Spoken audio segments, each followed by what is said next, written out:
Ano po ang dahilan kung bakit po kayo sumulat sa COA? I understand during the time, Your Honor, there was a subpoena issued to the Commission on Audit for the release of certain documents pertaining to the audit, ongoing audit of some transactions of the Office of the Vice President. So ang dahilan kung bakit po kayo sumulat sa COA ay upang pigilan ang COA mag-release ng kanilang audit report and other related documents tungkol sa utilization ng confidential funds ng OVP at ng DepEd. In your words, you said here, you are of the position that the subject subpoena should not be complied with. Is this correct? Your Honor, Is this correct? It's a yes or no, Attorney Lopez. So sino ang kasama ninyo nung ito po ay inyong ipinarating sa Commission on Audit na hindi dapat sila sumunod sa subpoena duces tecum ng Kongreso of covering the truth? Tinatakpan ng katotohanan. Kasi kung wala naman kayong tinatago, di ba? Kung wala naman kayong tinatago, ba't nyo pa papakiusapan yung isang ahensya na hindi i-share ang mga dokumento patungkol sa isang investigasyon na isinasagawa ng isa pang ahensya? Enzo Recto, kalaban ang katiwalian at kasinungalingan, kakampi sa katotohanan at kabutihan.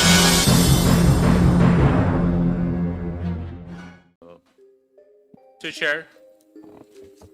Yes, Deputy Speaker J. Suarez. Thank you very much. Mr. Chair, I would just like to direct my questions first to Attorney Sanchez very quickly.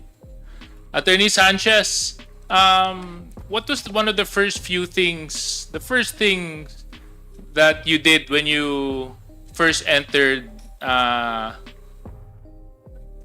Congress, the committee hearing?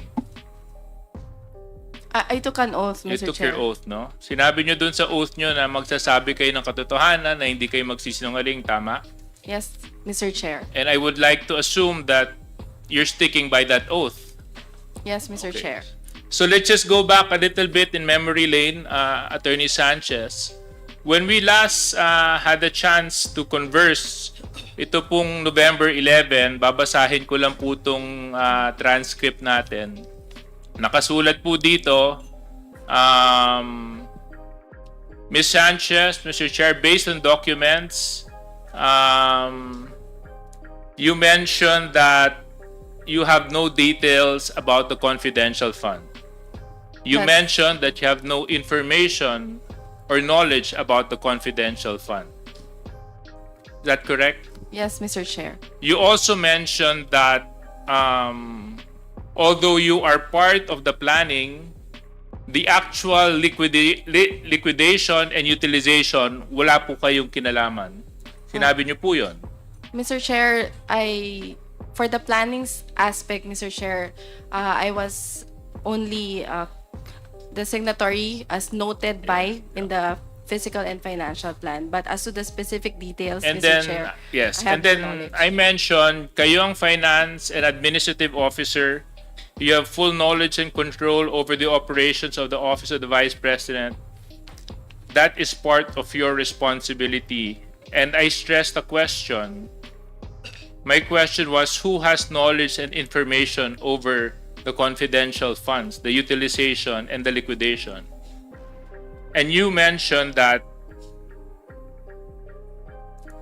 that, Mr. Chair, based on the documents, I would presume it would be the Special Disbursing Officer, Mr. Chair. yes, other than the Special Disbursement Officer, you mentioned the name Ms. Gina Acosta. Is that correct? That's correct, Mr. Chair. Yeah. And I asked you, Ms. Gina Acosta holds office under whom?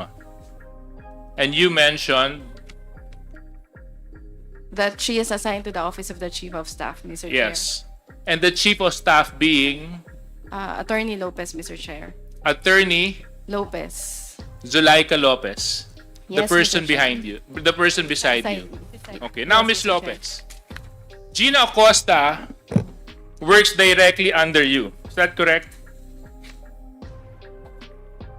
Your Honor, Ms. Gina Acosta is one of the employees. No. My Under question the is, office of the she Chief works of Staff. under you?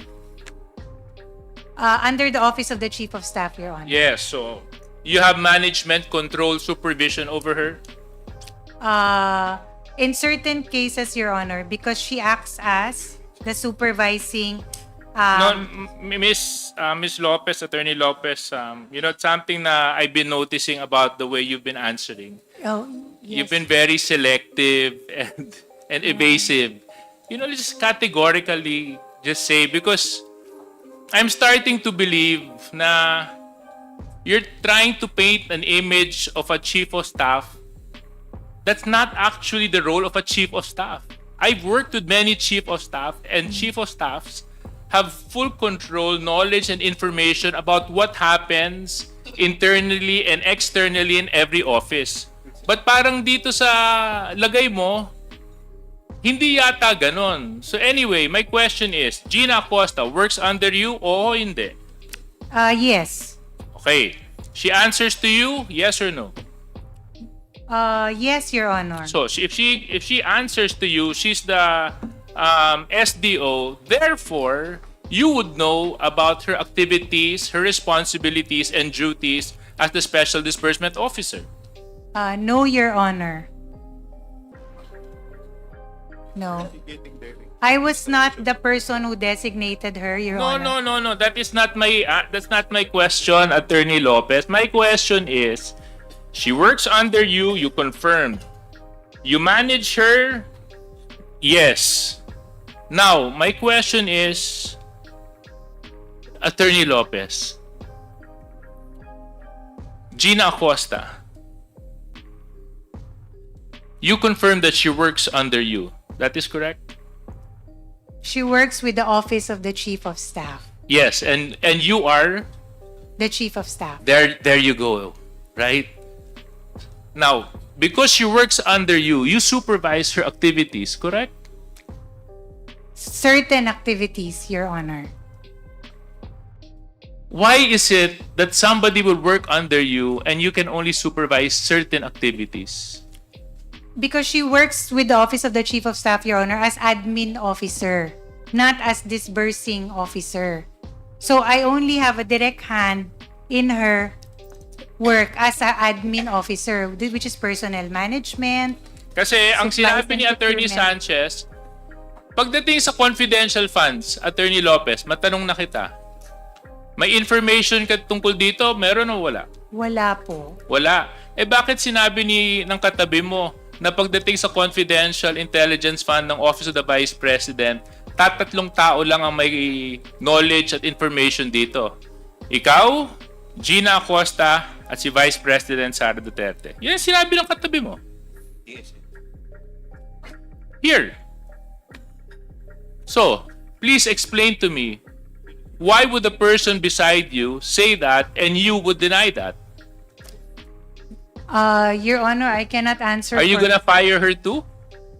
I cannot answer for Director Sanchez, Your Honor. I No, can but only my answer question for myself. is to you, Attorney Lopez.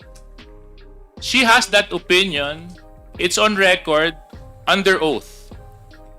3 people have knowledge and information on the confidential funds. You, Gina, the person that works under you, and the Vice President. So why is it now that when I'm asking you, wala kang kinalaman? Your Honor, Mr. Chair, because that is the truth. I really have no personal knowledge as regards the matter of confidential funds. Okay. Kung talagang wala kang kinalaman, Attorney Lopez, sa utilization ng confidential funds, why is it that on April 19, 2024, where your signature is affixed to a document that was forwarded to COA, ikaw ang sumasagot sa audit observation memorandum ng COA kung wala kang kinalaman sa confidential funds? Bakit ikaw ang sumasagot kung wala kang kinalaman? Your Honor, As I mentioned earlier, all external communications come from that Office of the I know. Chief of Staff. But Attorney Lopez, you're not making sense. You just mentioned that you have no knowledge and information about confidential funds, and yet, to the AOM of COA, ikaw ang sumagot. Your Honor, with all due respect, respectfully, even for other regular audits, ako po yung all external comms, I sign off on it. It's a And matter also, of course. Attorney Lopez, I'll bring you back to another document. August 21, 2024, muli na naman po kayong sumulat kay Chairman ng COA. At dito, sa laman po ng sulat ninyo, ipinapakiusap ninyo na kung maaari, wag i-share ang audit observation ng COA sa Kongreso. Noong August 13, 2024, nag-issue ang House Committee ng Appropriations ng Subpoena, Duces Tecum, sa COA kaugnay ng COA Audit Report tungkol sa pondo ng OVP at DepEd. Matapos ang ilang budget hearing kung saan tinalakay ang paggastos ng OVP at ng DepEd Secretary ng pondong ito na umaabot ng 125 million pesos sa loob lamang ng labing isang araw. Totoo po ba ito?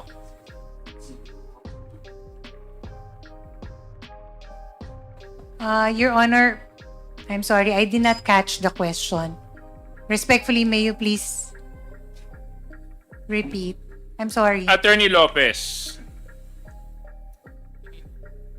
nag-issue po kayo ng sulat sa COA ng August 21, 2024. Tama po ba, mali? Yes, Your Honor.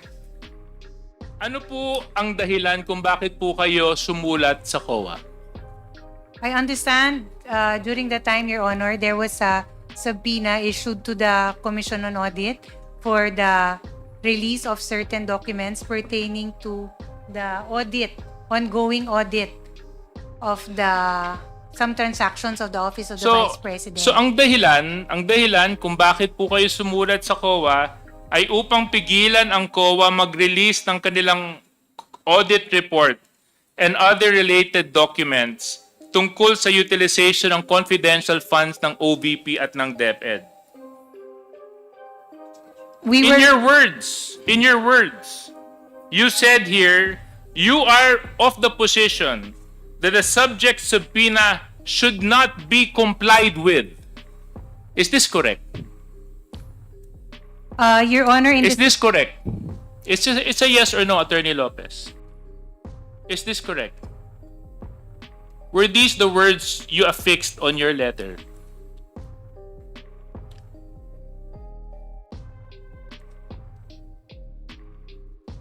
Your Honor, It's a yes or no, Attorney Lopez.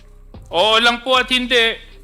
Nandito po yung kopya ng sulat. Kung gusto niyo po, bigyan ko po kayo ng kopya ng sulat ninyo. may I please At have saka a copy? nandito po yung signature ninyo sa kopya, sa sulat. Your Honor, respectfully, may I request a copy of the said letter? So I can... Comsec, can you please give this to the person who has lost her memory?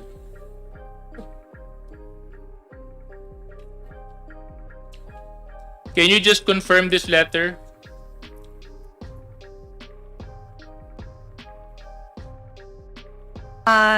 Yes, Your Honor. Okay. Indicated in Anyway, the second Comsec, can I have paragraph. my copy back? Since she has confirmed the letter.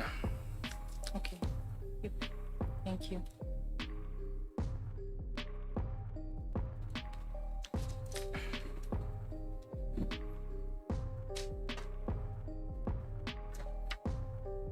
When you issued this letter, Attorney Lopez, did you act on your own volition? Yes or no? No, Your Honor. Hindi. Hindi kayo nag-iisa. So, sino ang kasama ninyo nung ito po ay inyong ipinarating sa Commission on Audit na hindi dapat sila sumunod sa subpoena duces tecum ng Kongreso? Your Honor, this was a matter I consulted with Mr. Lemuel Ortonio. Kayong dalawa lang. Yes, Your Honor, for the matter of the requesting COA. So, ang sinasabi mo, walang alam si Vice President tungkol dito? Your Honor, it was a letter that Ma'am, it's a yes or no. Let's not make life difficult. May kinalaman ba ang Vice Presidente sa sulat na ito? Oo, hindi. Opo, yes. So, she knew about the letter. Correct. Yes, Your Honor. Before you signed off to it and sent it to COA, correct? Yes. So, kayo po ba, Attorney Lopez? Kasi ang dating po sa amin nito ay una, hindi nun nire-respeto yung subpoena authority ng Kongreso. Pangalawa, parang sinusupil nyo yung karapatan ng mamamayan malaman kung paano ginagamit ang pondo ng mga ahensya na pinagkakatiwalaan ng mamamayan. Na pagdating sa oversight function ng mababang kapulungan at ng Senado, kung ito man ay kanilang gagamitin, ito ay hindi nyo kinikilala. Dahil sa sulat na ito, ipinapakiusap ninyo sa COA na huwag sumunod sa subpoena na in-issue ng Kongreso para hindi ibigay ang COA report sa Kongreso. At sa aking pananaw, this is one way of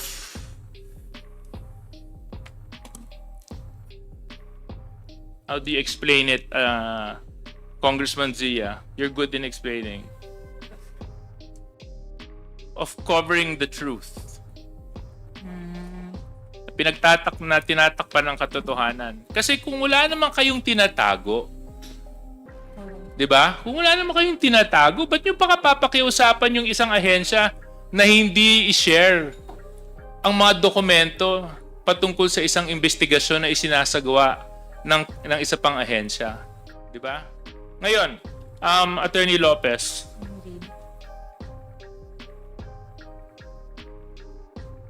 dahil sa sulat na inalabas ninyo at inamin nyo rin naman na ikaw, si Mr. Ortonio, tama po ba? At ang ating Vice Presidente ang may alam tungkol sa sulat na ito. Hindi po ba kayo naniniwala na karapatan ng taong bayan malaman ng kung paano nyo po ginastos ang pera na ipinagkatiwala sa inyo?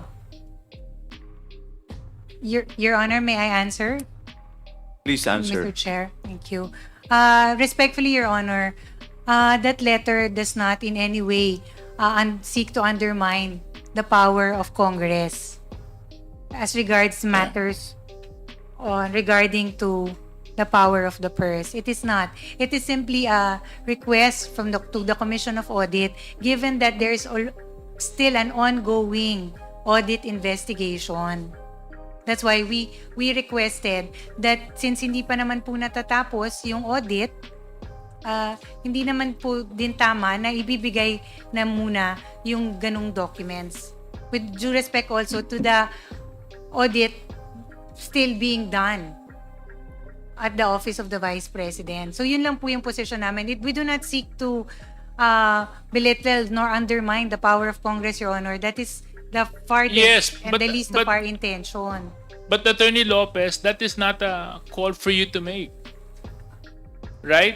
Your Honor, it was Precisely because you are the agency that is being investigated. That's totally uncalled for.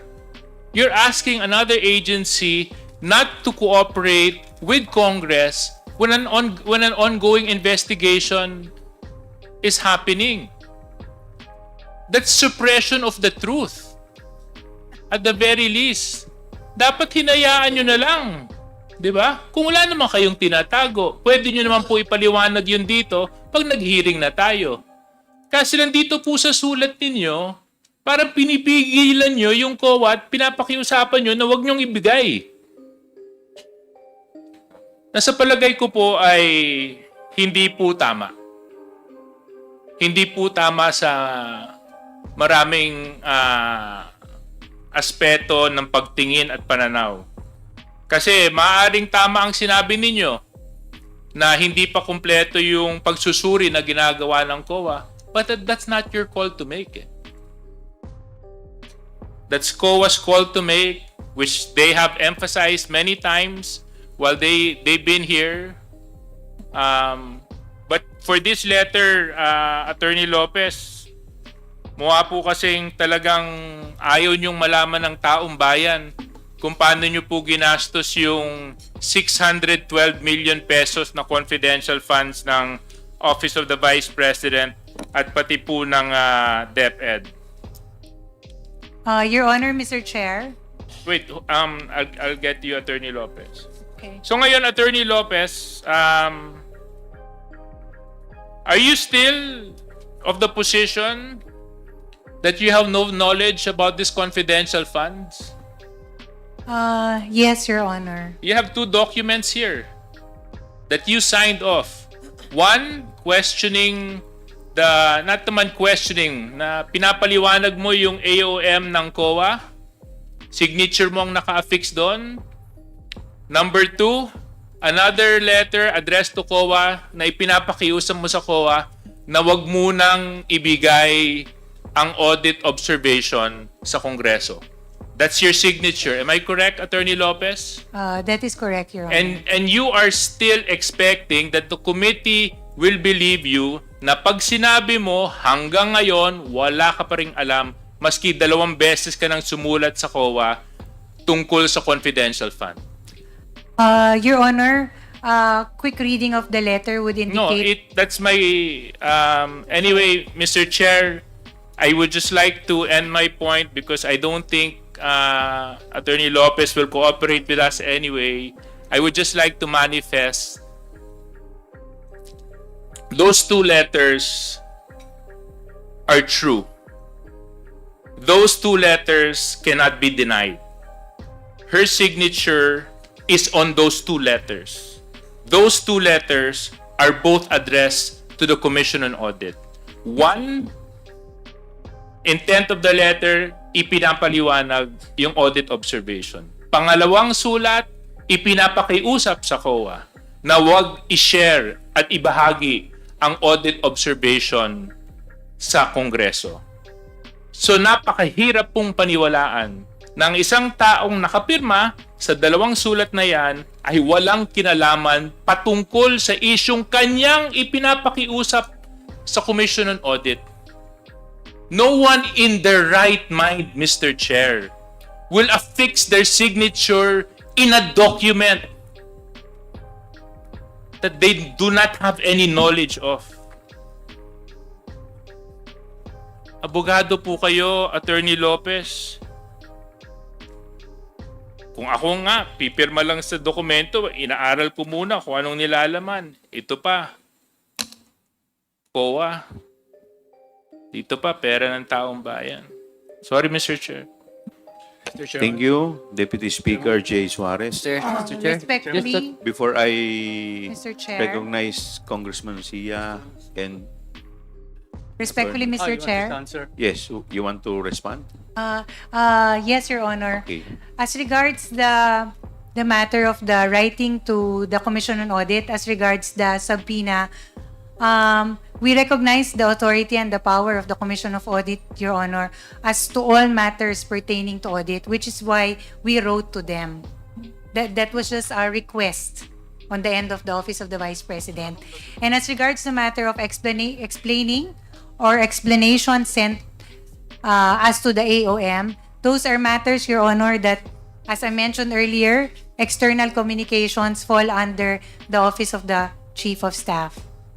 The matter as to the preparation, etc., as long as it's in good compliant with form, those are matters that I sign off to as a matter of course. Hence the two letters, Your Honor. Bunyog, bunyog, halikan na kasama ka. Bunyog, kapag buklod ay may pag-asa. Luzon, Visayas, Mindanao, isa ang pananaw. Sa bagong Pilipinas ang bunyog isisigaw.